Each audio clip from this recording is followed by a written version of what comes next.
Grand Theft Auto, originalmente concebido e desenvolvido pela companhia escocesa DMA Design, havia sido fundado em 1987 por David Jones. Não esse aqui, esse aqui. A DMA acabava de se mudar para Dundee, Escócia, possuindo na época os melhores computadores disponíveis para o desenvolvimento de jogos. Jones viu a possibilidade de realizar seu sonho de criar uma cidade realista dentro de um jogo eletrônico. Ele tinha uma fascinação com o convívio dinâmico uma cidade poderia ser, usando o mínimo de uma memória e velocidade de processamento. Jones pediu então para que sua equipe encontrasse ideias para tornar isso possível. Um programador construiria uma cidade vista do alto, enquanto o outro pegaria esse mesmo mapa e colocaria carros pelas ruas. Jones gostou do resultado e decidiu desenvolver um jogo a partir disso. Para ele, o movimento dos prédios aliados aos carros e à câmera davam uma grande sensação de velocidade e altura. A ideia que foi formada tinha o jogador no papel de policial que corria atrás de criminosos em perseguições de alta velocidade. Um conceito simples e eficiente para Jones, que afirmou que a polícia e ladrão tinham uma estrutura natural que todo mundo conhecia.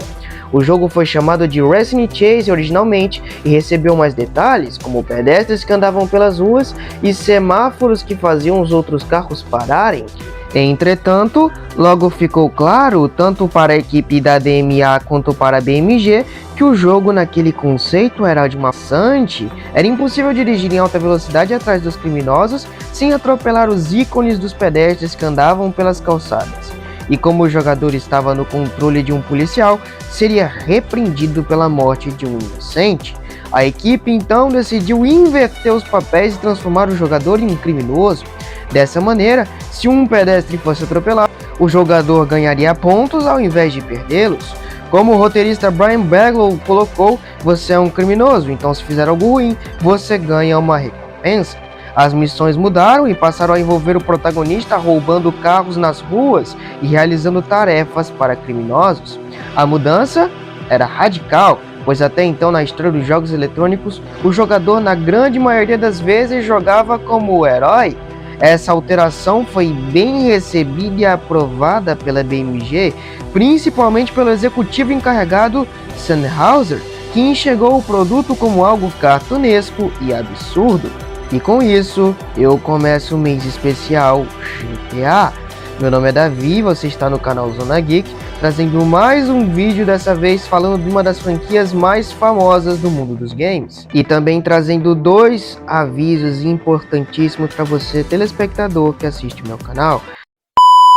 A primeira é que o nosso canal tem um grupo de ofertas no Instagram, onde eu ofereço alguns produtos de várias variedades para você que gosta de fazer comprinhas pela internet. E a outra é que o nosso canal tem agora uma rede de membros. Sim, uma rede de membros. Uma pequena campanha na Apoia-se, onde você pode oferecer qualquer tipo de valor, seja de 5 centavos até a quantia que você quiser. Como eu não sou monetizado e nosso canal tem apenas 100 inscritos, ou seja, precisamos de alguma coisa para poder conseguir uma renda financeira.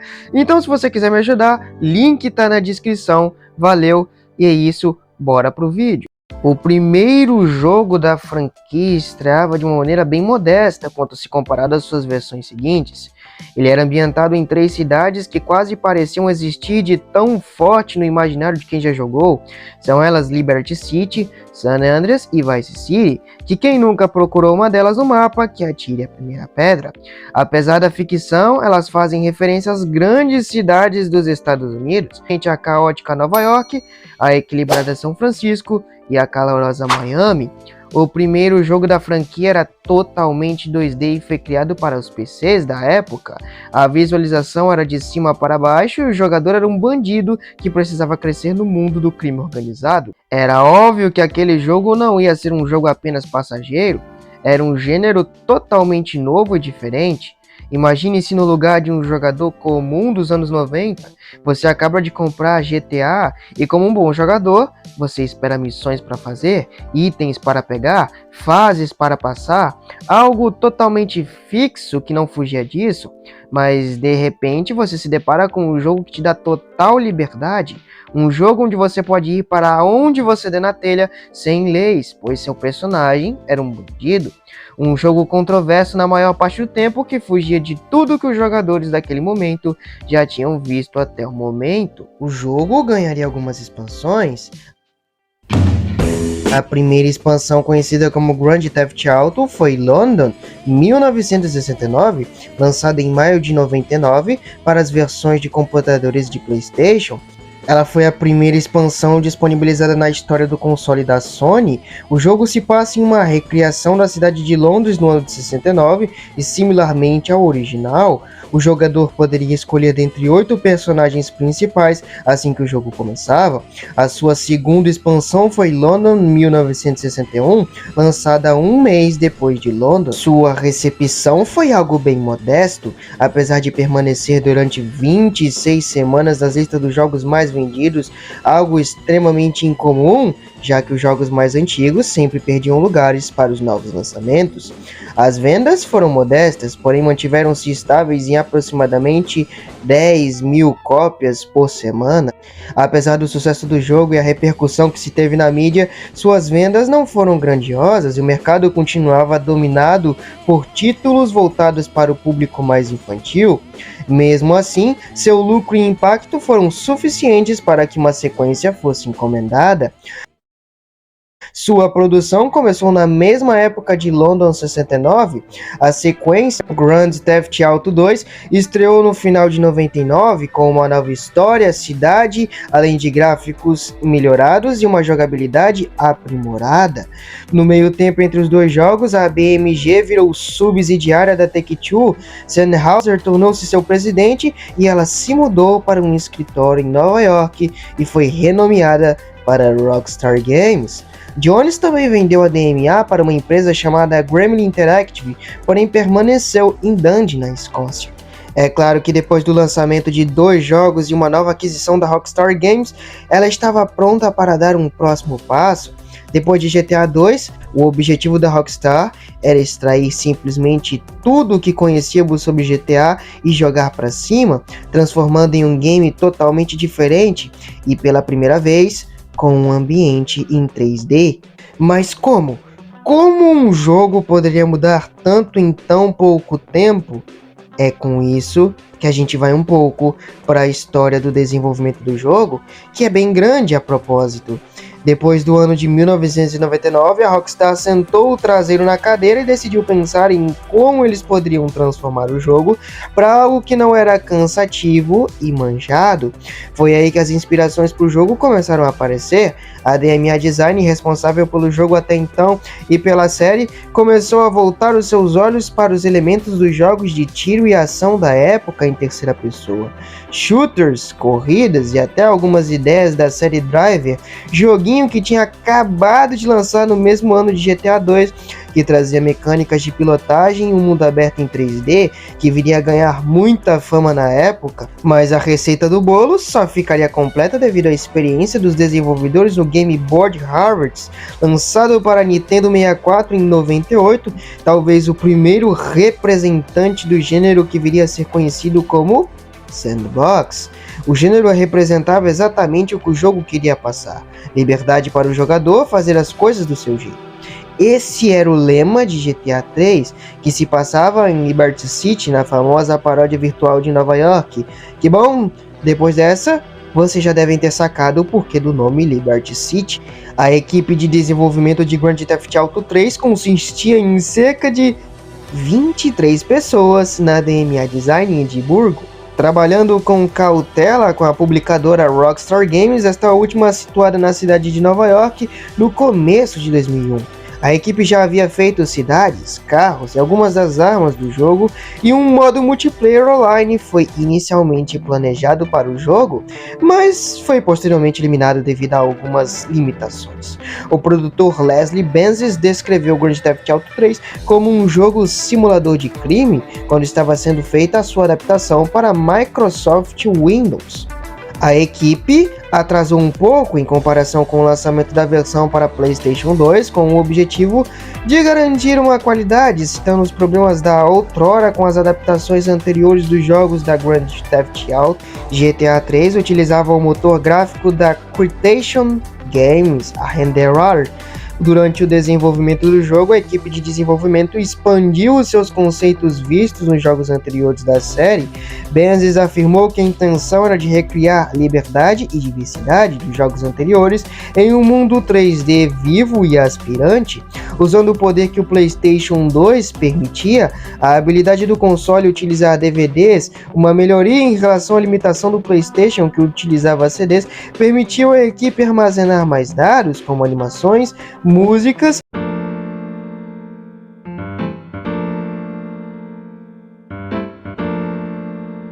a ambientação.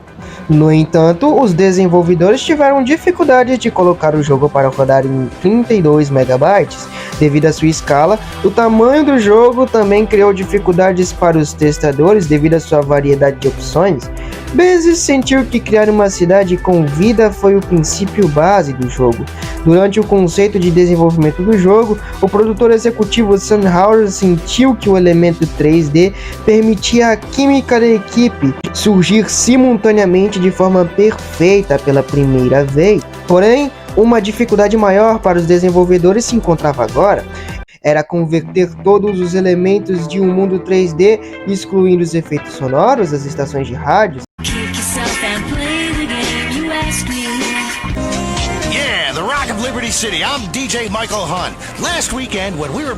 bem como desenvolver e dublar os personagens não jogáveis. Em virtude da quantidade existente no mundo aberto, o produtor Dan Houser afirmou que havia cerca de 8.000 falas gravadas no jogo, enquanto o programador de áudio Raymond Usher estimou cerca de 18.000. Os técnicos fundamentais do jogo começaram a trabalhar junto em meados de 2000 com uma mecânica de roubo de carros e de streaming. O streaming foi originalmente reservado para as músicas e geometria, mas outros elementos também foram inclusos quando a equipe aparentava ter mais dados. Enquanto estavam desenvolvendo o mundo dos jogos, os desenvolvedores criaram uma cidade híbrida em que o produtor Dan Houser descreve como um misto de região pós-industrial do centro-oeste e uma costa mais genérica do leste. Após o desenvolvimento das cidades, a equipe de desenvolvedores percebeu que o design de uma cidade real significava um bocado de coisas que você poderia descrever sobre ela.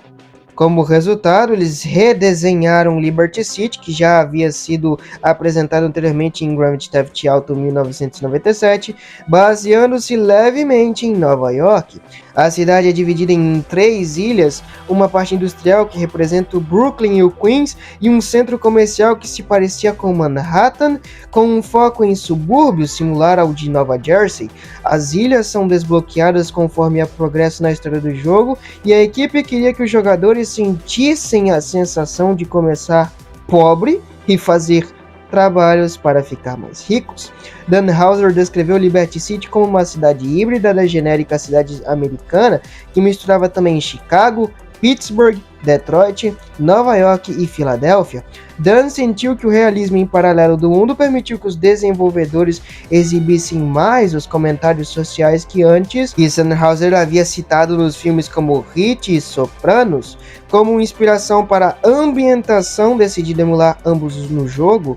Ele também citou como influência para a série The Legend of Zelda, lançada em 86, e o filme Goodfellas, 1990, descrevendo Grand Theft Auto 3 como uma mistura entre um filme gangster e um RPG. Sua narrativa também foi muito bem pensada. A equipe criou a história e design simultaneamente. Eles estavam buscando usar a história para demonstrar as mecânicas do game, e por isso usaram as mecânicas para contar a história, disse Dan Houser. Houser acreditava ser difícil criar uma narrativa, já que o jogo era tão focado em criar a liberdade do jogador, que ele queria que a história tivesse mais nuances e fosse mais interessante, que a genérica cresça e caia e cresça novamente, se tornando um super-herói durão. O script do jogo foi focado em objetivos de missão, com o objetivo de implementar altos níveis de interatividade. Hauser sentiu que cada missão é uma pequena história individual e parte da sua história geral. Hauser e co-escritor James Orwell pegaram influências de filmes da máfia e filmes de mafiosos com a presença de Martin Scorsese quando estavam escrevendo a história. Hauser e Orwell regularmente se encontravam com os designers, colocando nos seus escritórios com lembretes para reconstruir os componentes da história com o objetivo de polir o jogo. Muitos dos personagens foram animados com o uso da captura de movimentos, filmados em um estúdio alugado em Brooklyn Nine-Yard.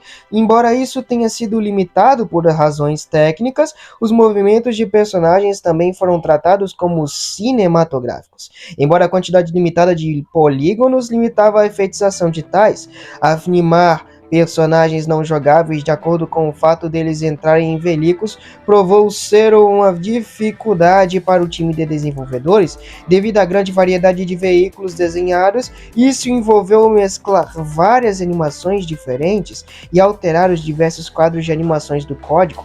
Lembra o engenheiro de software Alan Campbell? Desenvolvedores fizeram uso de diversos ângulos de câmeras quando foram feitas as animações para as cutscenes, com o objetivo de evocar diferentes emoções. Para a dublagem, o time de desenvolvedores desejava uma performance natural e sutil, que mostrou ser também uma dificuldade, já que muitos dos atores tinham as ideias em suas mentes, mas que essas performances tinham que ser animadas de acordo com o jogo, explicou o diretor de movimento de captura, Navid Conradze.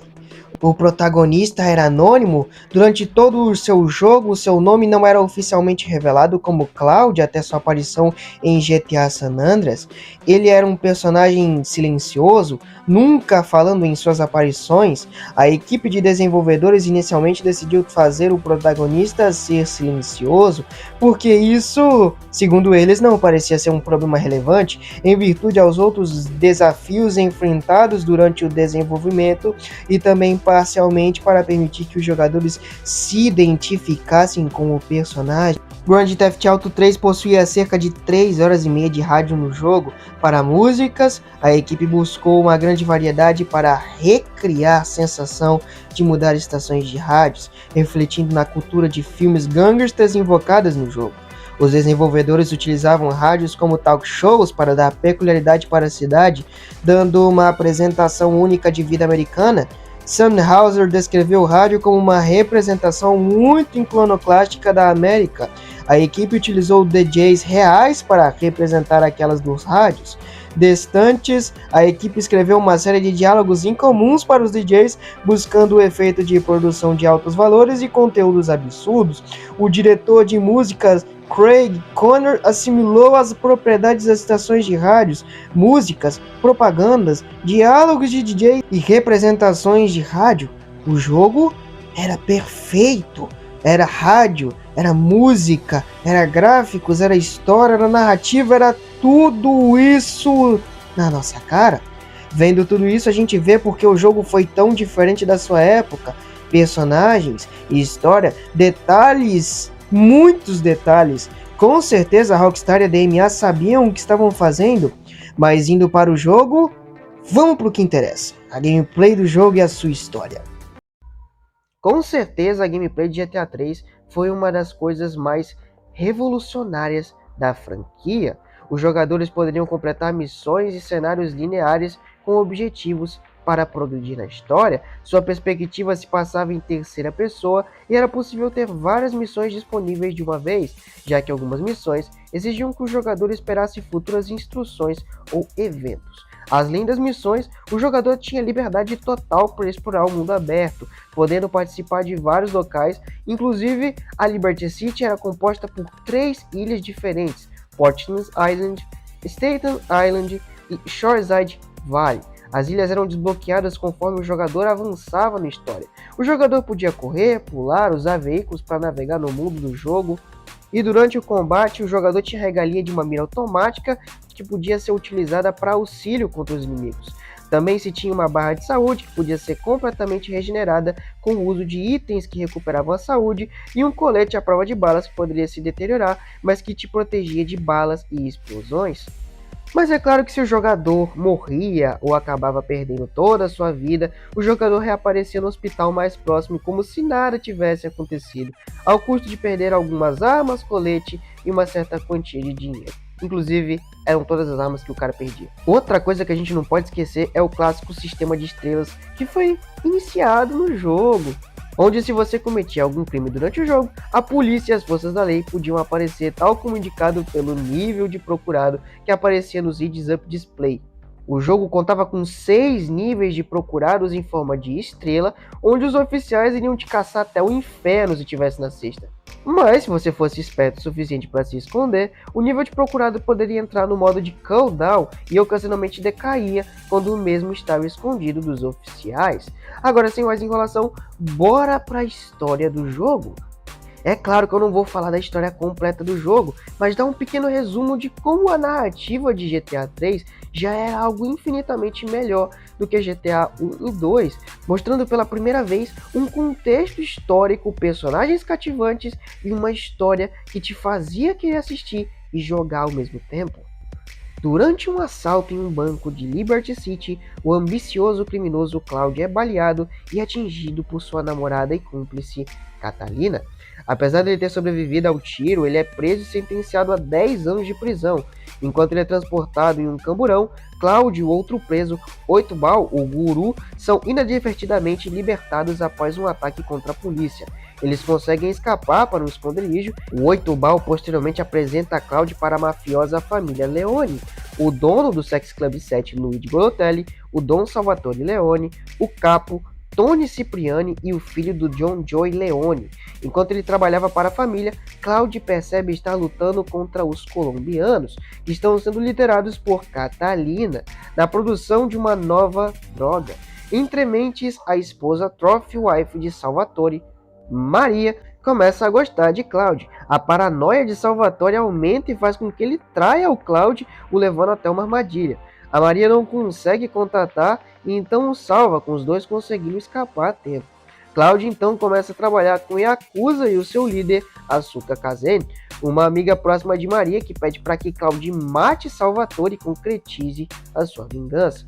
Isso corta todos os laços de Cloud com a família Leone, que então ficam contra ele. Os trabalhos que Cloud faz permitem que ele trabalhe com outros criminosos, como para o policial corrupto Ray McCombsky e um inimigo do cartel. Cloud posteriormente o salva do Internal Affairs e da CIA, ajudando a fugir para Vice City. Cloud também acaba conhecendo o carismático magnata Donald Love, que mantém poder sobre uma grande mídia. Em um esforço para iniciar uma guerra entre Yakuza e o cartel, Cloud e Love organizam a morte do irmão de Asuka, Kenji Kazen, culpando o cartel posteriormente. Love pede para Cloud resgatar um homem que foi sequestrado pelo quartel em uma mesma van em que Cloud estava. Durante a missão, Cloud finalmente confronta Catalina, que por pouco consegue escapar.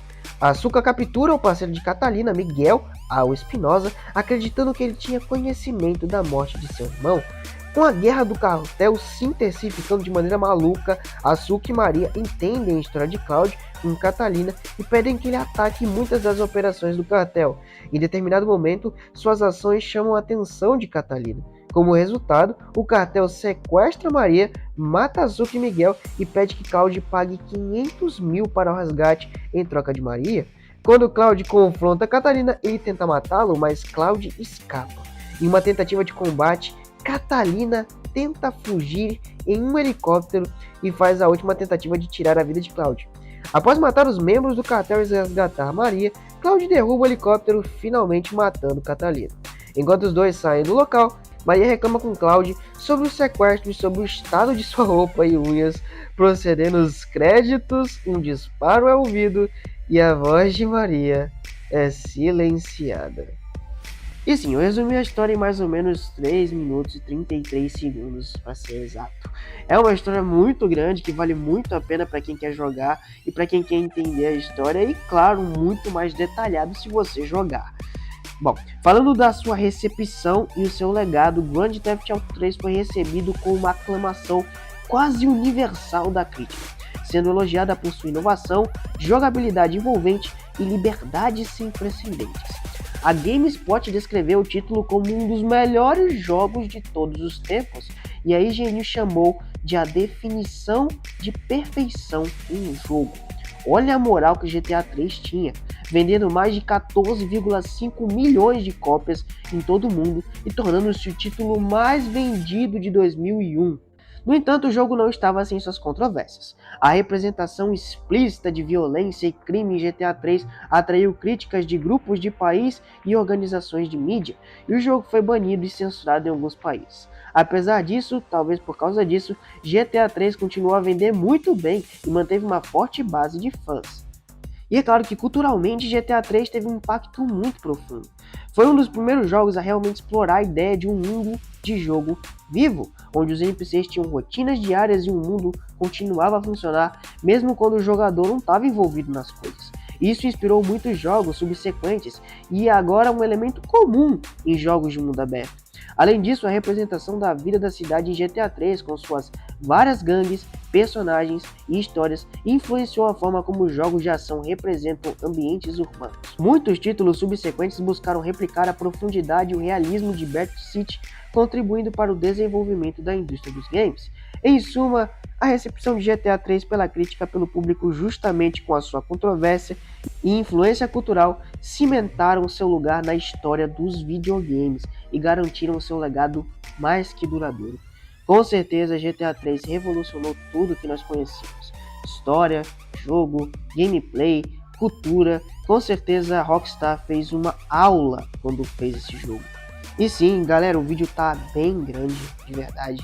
Eu dei uma resumida bem legal na história e o legado desse jogo é uma coisa gigantesca. Eu peço perdão pela demora imensa, então foi um vídeo fácil. Eu tava sem tempo, de verdade, fiquei meio doente, passei por um monte de coisa, mas cara, se você gostou, deixa o like, se inscreve aí. Você tá me ajudando pra caramba, né? Já deixei os meus avisos iniciais. Vou continuar fazendo vídeos de GTA. Claro que eu também vou fazer vídeos de outras coisas também, séries e filmes, né? Não vamos parar com isso, né? Mas eu achei que era muito interessante fazer de uma franquia, falar de uma franquia que eu curto pra caramba e que eu tenho certeza que você também, que assiste meu canal, curte. Então é isso, galera. Tô indo. Valeu. Próximo vídeo, GTA Vice City, e depois vídeo de outros desenhos e filmes e talvez a história de Nickelodeon. Enfim, galera, valeu. Mais informações no meu Insta, segue lá, link na descrição. Fui.